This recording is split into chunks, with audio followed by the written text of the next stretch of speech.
Hello, I'm so excited to be here today. How are you today, Denise? I'm good. How are you, Lisa? I'm Guess pretty what? awesome. What? We are on chapter 4 already. Can you believe it? Ooh, we're starting a new chapter. Wow, Yes. A this is few, awesome. a few who dared.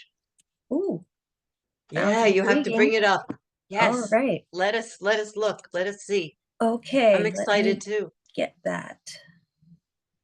I wonder what they dared.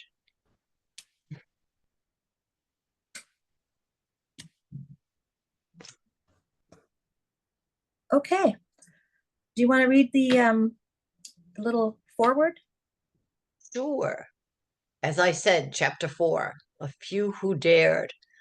There are countless excuses for not succeeding, but success is achieved by those who refuse to accept defeat. Their stories prove that it is impossible to overcome the odds, and they inspire us to persevere. Following are the stories of a few successful people whose lives serve as a beacon of hope to all those who are still struggling to find their way. This should be Okay. really interesting. Let's go for it. Okay, day 22. Against all odds, Mike Utley. On November 17th, 1991, in a game between the Detroit Lions and the Los Angeles Rams, thousands of fans at the stadium and millions more who watched on television breathed a sigh of relief when Lions offensive tackle Mike Utley flashed a thumbs up as he was carried off the field. Despite his reassuring gesture, subsequent medical examinations would confirm Utley's worst fears. While running a pass blocking play, the 6 foot 6 inch, 310-pound offensive tackle had broken his neck, and damaged his spinal cord. I've been Ooh, hurt many times before, he recalled. I've broken bones. I've had stingers when I pinched something in my neck and been knocked out. But this time, I knew I was in trouble. Something was wrong with my neck, and my legs were burning so bad they felt like they were on fire. Prognosis was not good. Utley's legs were completely paralyzed, and he couldn't lift a napkin with his hands. Doctors told him he could expect to spend the rest of his life in a wheelchair. They told Utley that he was in a window of healing.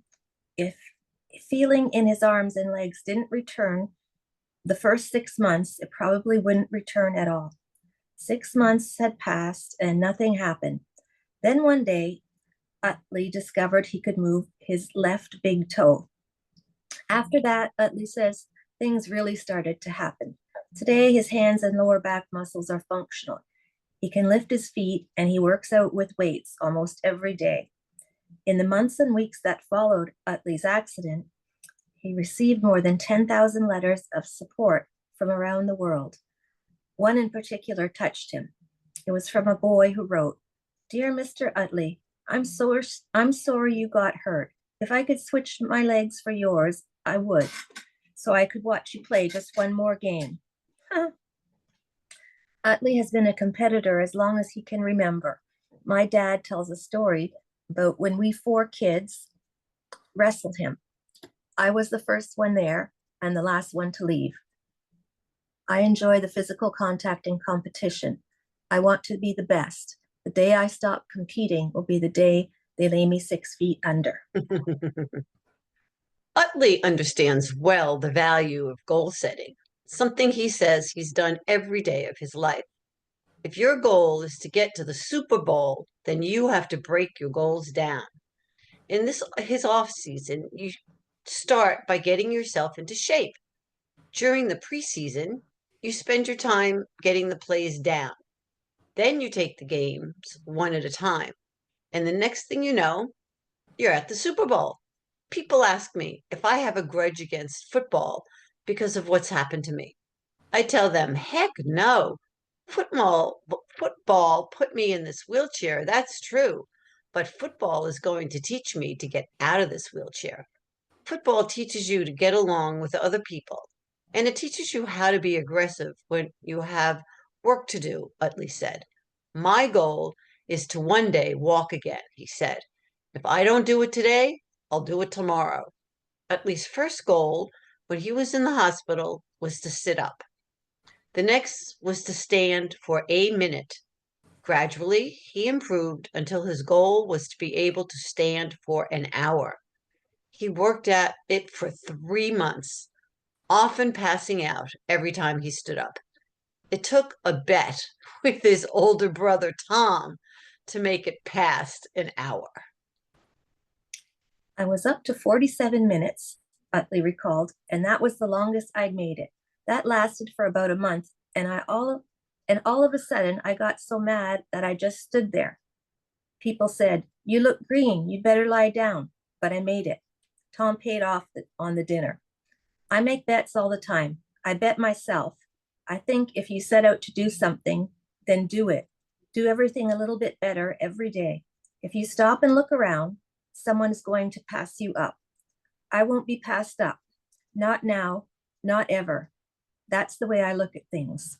If you're going to make a mistake, make it while you're going a million miles an hour. No one can fault you for trying. These days, Mike Utley lives in Denver, but spends much of his time touring the country, talking to groups and raising money for the foundation that bears his name. When I go out and speak, I always tell people to be the best they can be with what they have, he says. Don't complain about your situation. You only make it worse by complaining. He recalls how when the Lions were doing 6 weeks of double practices, team members would grouse and complain as they walked up the hill to the practice field for the second time in a day. But when we got to the top of the hill, we knew that we still had to practice. You can go ahead. That's what you call constructive complaining. When you know you still have a job to do and you'll get done. The other kind is negative. That's just a waste of time and air. Positive action steps. Never give in, no matter how big the setback. You can overcome it. Don't bother complaining. It's just a waste of hot air. Give everything your best shot. No one can fault you for trying. So true. I like those steps. Yes. Yeah. Oops. There we go. Okay. Okay. Well, thank you, Lisa. Well, Have a you. wonderful day. Well, you as well. And yeah, I'm just gonna think about that story a little bit more. Inspiring. Yeah, don't give up. Even Yeah. if it looks like it's hard or you might not be able to do it, have persistence. Keep going. Persistence. Yep. All right. All right. Okay. See you See you again tomorrow. tomorrow. Bye. Bye-bye.